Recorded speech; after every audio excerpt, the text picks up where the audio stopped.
Are you seriously going to eat, you fat blibbity blabbity blob? I mean, it's something you might be like, continual. why would I want to start this? Sensitive. She's so sensitive. You are listening to the Tami Talks Unscripted Healing Podcast, where we share stories that are, you guessed it, unscripted. That's the thing, this journey doesn't stop. It doesn't really. Right? We have a general sense of the topic each episode, but really the whole point is just to show up and be authentic and let our inner child speak its truth. And I have continued to work through that story of constantly hearing, well, we don't want, got a hot dog on our hands. Yeah, guess what, Mr. Savatsky, you do. So I'm so excited that you are here, and it is my hope that you hear yourself somewhere in the story so that way you can feel seen and heard as well. So let's start talking. We are back. Welcome back to the Tami Talks Unscripted Healing Podcast. I am super pumped to be back and very excited about today's topic. But first, I just want to talk about how much I have learned throughout this process. This is our 5th episode, and oh my goodness. I am a typical Sagittarius in that I like to fly by the seat of my pants, and when it comes to planning, I'm like, I'll figure it out. Very much my energy around things, and it turns out that when you're trying to, run a podcast, there's a little bit more planning that needs to go into it. So I am learning a lot. I am learning that this microphone is my lifeline so you guys can actually hear me. So I apologize if I catch myself moving. I like to talk with my hands. I move my face, but apparently I need to glue myself to this, which I'm going to try to do for you, the listeners. But it has been a wild, month. We started this process and just throwing the idea out there. I mean, this has been a dream of mine for years. But when I first met with my producer, that was the end of December. And here we are, filming the beginning of 2024. And it's been kind of crazy to see how much has already come together. And so, yay. But yeah, it's been a learning process. So thanks for hanging with me as I fumble my way through this and just enjoy it and have fun along the way. So, but today's a big topic. I want you to star this episode, highlight it, share it with your friends, your family. Be careful with your family, but you probably should. And just be like, hey, this topic was great. You should listen to it. Because what today is all about is, for those of us that, you maybe heard me talk about childhood wounds. And it's like, I don't know. I had a pretty good childhood. So we brush it off. We dismiss it. And I see that a lot. And that's honestly most of the people that I'm working with is the people that had a pretty good childhood, like myself. And I'm going to get into some of the most common reasons why we do this. I actually wrote them down for you so I didn't forget. But that was very much me. I have 2 incredibly loving parents. They're still together. I have 3 older sisters who grew up on a farm, surrounded by pets and animals and things. And so, yeah, I had a pretty good childhood. And I think I mentioned on maybe the episode with Erica that it was an Instagram post that I actually saw that said, not remembering your childhood is a form of trauma. And I was like, whoa, what? And immediately my inner child grabbed my collar and said, pay attention to that, look into that. And that really was kind of the start of this whole thing for me, was really digging into that. And I'm finding more and more that there's a lot of people out there like me who had a pretty good childhood that have no idea that they have childhood wounds because they show up in somewhat subtle ways, but actually not. It's all intertwined in our behaviors, our thought processes, the way that we show up at work, the way we talk to people. It's in everything. It's in everything. And once you see it, you can't unsee it. So I'm just walking around kind of like the Matrix, and just being able to see everyone's childhood wounds and oh, that's why they said this and why they acted that way and all of these things. And what's really cool about that is you have such a deeper understanding for why people are the way they are, why they react the way they react. And it allows you to open up to have compassion. And that has been such a cool part of this journey, is to be able to have compassion for when people are feeling stuck or when their parts swoop in to protect them. But that's another episode, don't worry. But I wanted to talk about the 5 big reasons why people aren't addressing their childhood wounds. And one is they don't know they have them. They don't know they have childhood wounds. And so we're just walking around doing our thing. Well, this is how I've always been. This is the way things always are. This is the way people always treat me. It's that kind of stuff. So we just don't know. We don't know what we don't know. And that's why I have a microphone in front of my face now, so I can help people understand that, yeah, you do. And it's okay that you do, because everybody does. The other one is, again, you had a pretty good childhood, so you don't even think to look into it, to explore that you might have some childhood trauma in there. Because I think when we think of trauma, we think of the big T's. We think of the bigger traumas, and then we will disqualify anything that isn't that. And I will tell you that your inner child will get a little upset about that. But that's a big one, is we just dismiss it. I had a pretty good childhood, so why am I going to go there? Another one is you don't want to seem ungrateful. I hear that one all the time from people. Because again, I look at my parents, I'm like, I don't want them to ever think that I was ungrateful for the childhood they gave me, because they did the best that they could. And honestly, by doing this work, I have so much more love and compassion and appreciation for my parents now, understanding that they truly did do the best that they could with the wounds that they had coming into parenthood. And then having 4 young kids, like, I get it. And I'm so appreciative of what they were able to do for me. And now I know that it's up to me to be able to reparent, maybe where they weren't able to, because not one person can meet all of your needs. Let's be clear about that, except for you. That'll be another episode too. So yeah, not wanting to seem ungrateful is a big one. This one just makes, is the whole, well, so-and-so had it worse. Oh, it's not as bad as, when we brush it off and dismiss it because someone else had it worse. You're always going to find people that had it worse. You're always going to people that find that they have it better. But when you do that, you dismiss your inner child's experience. And so this whole others have it worse, it doesn't matter. Your story is your story. Someone else's story is theirs. There is no comparison. It's like comparing apples to oranges. They're not the same. So don't compare them. Don't diminish. What? Is that a word? Diminish. Did the microphone catch that? Anyway, well, we're off to a great start. But don't diminish your story, your experience, because it is yours and it is valid, and your inner child needs you to validate that. And that's sometimes one of the biggest issues, is that we just brush it off like it was no big deal, when your inner child has been trying to get your attention for maybe 20, 30, 40 years, that, hey, guess what? It actually is a big deal. And until you acknowledge that, I'm going to keep triggering you. So that's fun. The other one is, it's not that big of a deal. I'm over it. Okay. If you say so. And that's when my inner child detective is like, no, you're absolutely not. You have found ways around it to compensate, to protect yourself. But when we get triggered, that is evidence that no, you're actually not over it, and your inner child is still not over it and still needs you to validate it. So those are what I have seen as the 5 main reasons people aren't addressing their childhood wounds.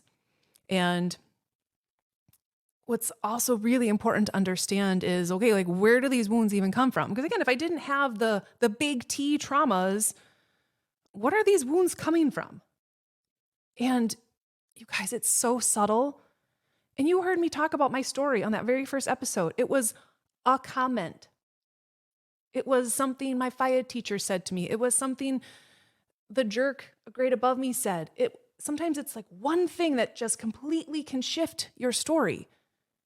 You get made fun of one time, someone comments on your outfit one time, or those things can be so subtle. And what it comes down to is these emotional needs. And, we've all probably heard of like the hierarchy of needs. At the base of that, you come into the world as a baby and you need shelter, right? You need food. You need those basic things to survive. But as you start to grow and develop, you have emotional needs. And you see this as babies, and I'm kind of an energy dork, so I believe that stuff starts even before we get here. It's that connection, to the mother and her baby. And I have seen this in people that I have worked with, whether it was an unplanned pregnancy and now it's like, oh boy, it's hard to maybe have that kind of connection with that baby when you don't know how you're going to support that baby. And so sometimes that abandonment wound can happen right away. Or maybe there was a miscarriage earlier and now we're pregnant again, but there's all this fear and worry. And we don't want to get too attached because what if something happens? It's things like that that can create some of these wounds before you even enter the world. And so it's important to be able to look at those stories too. I remember working with a woman, and that was her story, is her mother had a pretty big T traumatic experience with a pregnancy prior to hers. So then when she was pregnant with her, there was a lot of fear and a lot of worry. And maybe there wasn't that close bonding attachment even when she was pregnant because there was just so much fear. And imagine the energy that you're just in all the time when you're carrying that around, just the stress. If we don't think that we inherit that, oof, you pick up on people's energy around you when someone's feeling anxious or someone's upset, you pick up on those vibes. Absolutely. So that's going way back. But as we start to mature as babies and kids, we have those emotional needs, right? Like a baby sometimes it just wants to be held. It wants that closeness, that contact. So that's a part of this as well. But then there starts to be more of those emotional needs of wanting to feel seen and heard, accepted for exactly who they are, valued for what they bring to the world, and loved unconditionally. Unconditionally. And I think about this as a parent, and this is why kids are so great because they are your greatest teachers and they will show you what you need to heal within yourself. An example of this was, I have a daughter and she was very much stereotypical unicorn princesses and all of that stuff. And so when she got dressed up, it was all the things, all of the sparkles, all of the rainbows. And it was super fun to get her dressed up and have all of her matchy clothes and all of those things, right? Well, then she got into kindergarten. And I don't know where this came from, but she wanted to start dressing herself. And the things she picked out were, oh, okay. Oh. And I remember this feeling of are you sure you want to wear that? Thinking that are people going to make fun of you for wearing that? Because everything was completely mixed matched. She was wearing her dance gloves, and we had a random pair of blue light glasses sent to our house. And so no one was using them. So she wore them to school. Just blue light glasses to school as this little fashion statement. And I just remember thinking, oh my gosh, okay. It was everything all out. And I had this feeling of just such discomfort of watching her get ready and going out of the house, oh my gosh, that was my stuff. That was 100% my stuff. Of feeling oh, what if people make fun of you? If you stand out, you're going to look weird. When in fact, you should see the pictures I have from school and the things that I wore. I dug through my friend's, her mom's closet because she had all of her clothes from the 60s and 70s. And I would just wear that on a Tuesday to school. I loved that. But here, all of a sudden, I was kind of judging my daughter for wanting to do the same thing in kindergarten. In kindergarten, I was doing it in high school and I didn't give a rip. So that wasn't my stuff, but I was projecting my fear onto her. And I realized oh, I got to work on that. I should allow her to be her free little spirit and have confidence in whatever she wears. And it was so fun. And I remember at her parent-teacher conferences, her teacher actually said that she was his little fashionista. Because we got some good ones. And now she looks back on it and she's in 4th grade and she's like, oh my gosh, that's so cringe. Doesn't want to remember that period of her life, but it's amazing and I still love it. But that was a big wake up thing for me as well, is if I would have tried to change what she was wearing and tell her what she was wearing, she would not have felt seen for who she was and what she wanted to be and how she wanted to show up, and feeling oh, I'm not good enough unless I wear what mom wants me to wear. I'm going to talk a little bit about protected parts and ego here in this episode, and I have a whole episode planned on it later too, because it's a big deal. But what happens is it tries to protect us. And in that case, my own ego was trying to protect my daughter because I didn't want her to get made fun of. And so But she could have taken that one story of me telling her like, oh, maybe we should wear this instead. And that I could have just said, let's try this outfit. She could have, her ego could have taken that and said, what I'm not wearing isn't good enough, which means I'm not good enough. That's what ego does. Ego will take one comment and twist it. And if we don't stop that story, it goes on for years and into your adult life, where I could envision my daughter, being in her 20s or 30s, looking in the mirror and judging what she's wearing now and thinking like, oh, what if someone doesn't like this? What if someone makes fun of me? And that would have been because of me and the comment I made to her in kindergarten. Like, this stuff is real. It's real and it's everywhere. And it's subtle things like that. So that's one of the things, is these emotional needs of feeling seen, feeling heard. And I think about this all the time as a kid. And this is, again, so hard as parents because we're busy. You get it, right? You're trying to do all the things, the meal prep, picking up the house and the toys and all that stuff. And your kid is like, mom, mom, mom, mom. And I am 100% have been guilty of this. And I'm still not perfect at being able to respond right away, or at least saying, I hear you. Like, can I have 1 minute to finish this so then I can be able to focus or whatever it is? But think of how many times your kid has said that. Just mom, like, oh, just a minute. They're going to take that just a minute. Be like, well, I'm not apparently worthy of her time. I'm not good enough. Again, that's where ego will take those things. And so these are where these basic needs of feeling seen, heard, loved, accepted can really impact us as kids, but then throughout the rest of our lives. And so that's why I feel like this topic is so important to understand our basic needs. Again, whether you're a parent or not, we need this. And this is how you can reparent yourself, which again is a whole nother episode. And I actually talk about this in depth in my play shops, my workshops that I do. But how can we make sure that we meet those needs, whether it's for our kids? How can I make sure that they feel seen every day by me? How can I make sure they feel heard? And it doesn't have to be this big production of things. It's just maybe putting down your phone when you ask them how was school and really listening, making eye contact, asking questions so they really feel heard in that. And I have noticed a huge difference now that I'm more intentional about this with my daughter. Because before, we'd come home and be like, hey, how was your day? As I'm doing things, right? I'm multitasking. But the difference is after I get her brother to bed and we sit down on the couch, then she opens up because she has my full attention. And it's a very different conversation. And I can tell she's feeling seen. She's feeling heard. She's expressing more of who she is. There's a very big difference. And so it's just about being intentional. How can I make sure that they feel loved no matter what? Even when they throw a tantrum, how can I make sure that their big feelings are still okay and I love them regardless? Even if I want to pull my hair out because what they're upset about is,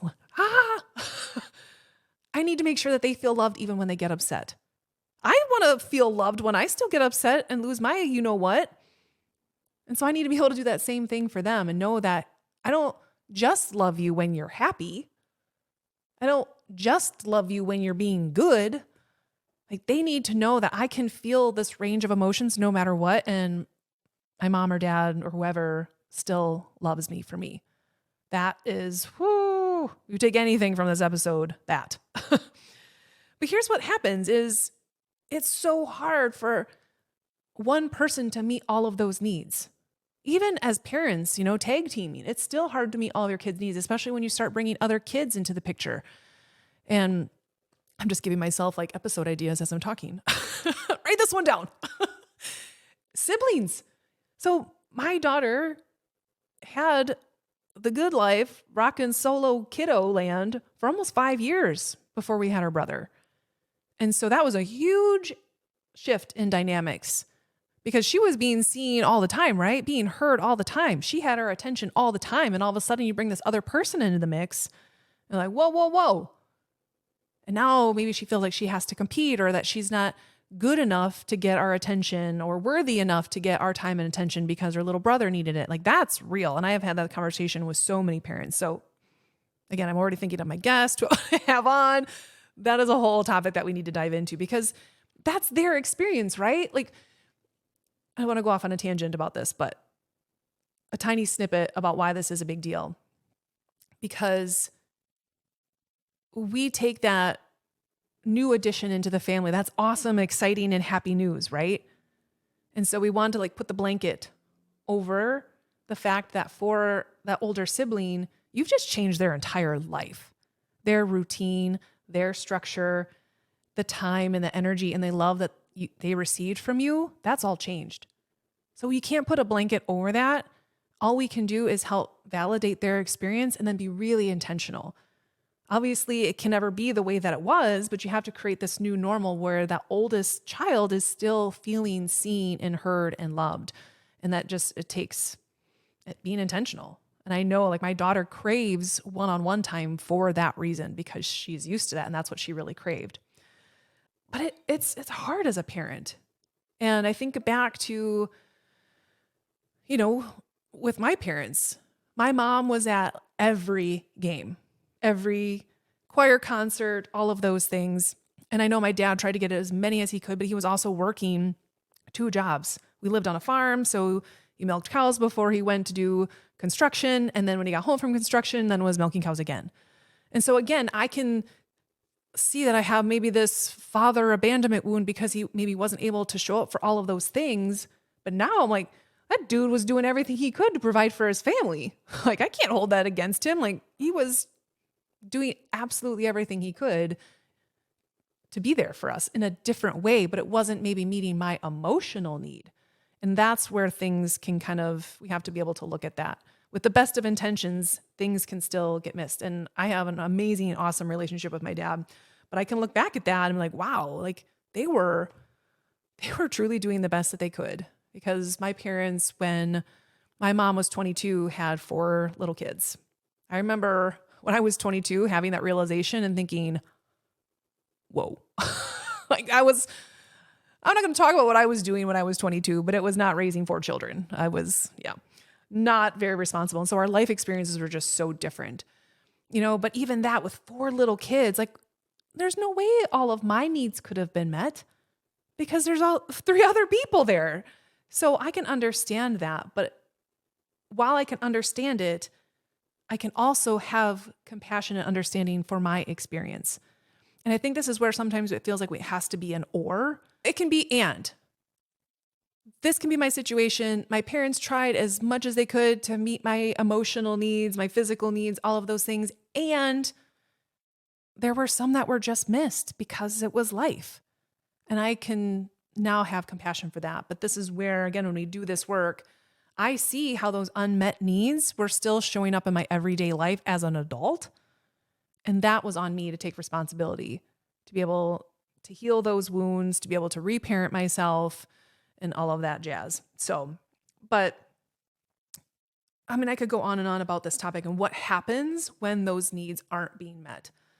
And I talked a little bit about this with ego and how it will twist that story, but I really actually want to dive much deeper into that in another episode. So thinking about what today's takeaway is.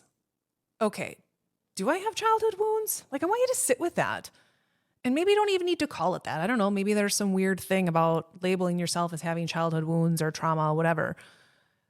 You don't even have to go down that route, but just thinking about your story and maybe thinking about those little moments, those little comments. And oftentimes it's the memories that are very specific to you. There might be a wound attached to that. And again, it could be that one comment. I think of a story this woman told me once about, she had these shoes. She wanted these shoes, like dreamed it up forever to get these shoes. And money wasn't something that her family threw around. They didn't get these awesome elaborate gifts all the time. So it was a big deal when she got these shoes. And she wore them to school, very excited. Well, then they had to go outside for recess and put on boots. When she came back, one of her shoes was missing and it was in the toilet. And she was devastated. And then she got in trouble when she got home because her shoe got thrown in the toilet. There were so many things about that. I was like, oh my gosh, like that. And she remembered every detail about that story. And that has stuck with her. So again, there could be something in her adult life where she feels now guilty about having nice things or is super protective and controlling over things. Like there's so many ways that story could go on and impacted her adult life, but there's a reason that she remembered all of those things. And so maybe kind of sitting with your story as you're listening to this, or as you're driving in the car, or, maybe going out for a walk later, is just walk through your story and kind of think about that. And if there are any of those moments that stand out to you, and just sit with them and maybe start to kind of validate your inner child story. Like, you know what? That was your experience. And at the time in your world, that was a big deal. Now as an adult, yeah, it's not a big deal. But when you were 5, that was a huge deal. And I think about that, my son is 5 right now. When he gets upset about a toy or a Lego breaking or something like that, it's not a big deal to me, right? Like, it's just a toy. We can fix it.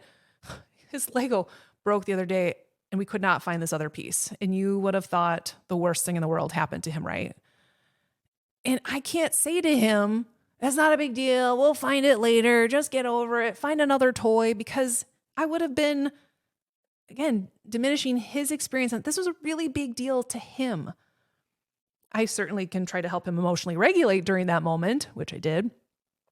But in his little world, that was a big deal because that was his world. That is his world right now. And so it's little things like that of just being able to validate your own story and start there. That's such an amazing place to start when it comes to exploring this. And if you want to dive deeper and explore your story and want someone to validate it, like, that's what I'm here for. And that's what I love, love, love, love, love to do, is hearing people's story. And my favorite part is helping connect those dots. When you share a story like that, we can start to link it to something in your adult life where it's like, oh my gosh, that's why you reacted that way. That's why you said this, or that's why you did that. It's totally linked back to something from here. It's such a cool moment because then you can work with that. And then you are not continuously repeating the same cycles because you're not triggering the same wound over and over and over again. So if you want to ever do that and explore, you can always go to my website or the link in my description and stuff and schedule a free discovery call. So I do that for 30 minutes for people, just, again, to help start validating your story. So that's always an option for you guys. But my takeaway for today is, again, just sit with your story, walk through it a little bit, help your inner child feel seen and heard by you. Okay? Cool. All right. Signing off until next time. Thank you so much for tuning in. I hope you guys have a lovely day. Bye.